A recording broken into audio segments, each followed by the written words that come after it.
ایران فوتی، انا لله و انا الیه راجعون. بازگشت همه به سوی اوست.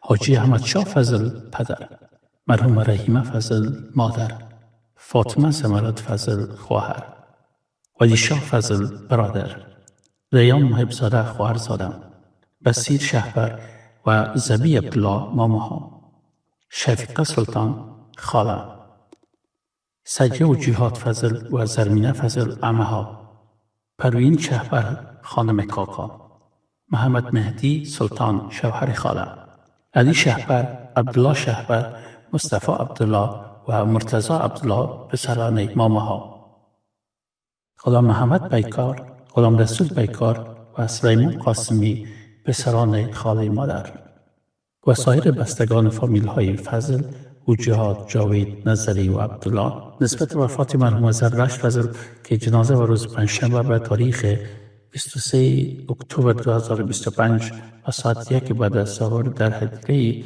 ملروز ابی 2303 ساوت منچستر اونیو اناهایم کالیفرنیا به خاک سپرده می شود.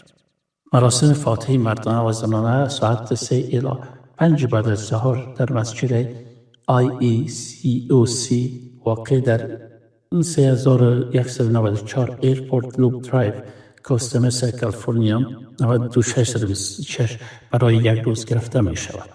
متذکر باید شد که مرحوم زرلشت جوان مسلمان صادق، نیکسرشت و صمیمی بود و جایگاهی ارزشمند در میان دوستان و همقطاران خود داشت. بدون شک مرگ نابهنگام موصوفه همه را متأثر ساخته و در گذشت آن یک سایه بزرگ به خانواده فضل محسوب می شود. از خداوند متعال برای مرحوم زرلشت فضل رحمت و مغفرت الهی و بهشت برین استدعا نموده و به همه دوستان و عزیزان صبر جمیل خواهانیم. از جانب خانواده حاجی احمد شاه فضل.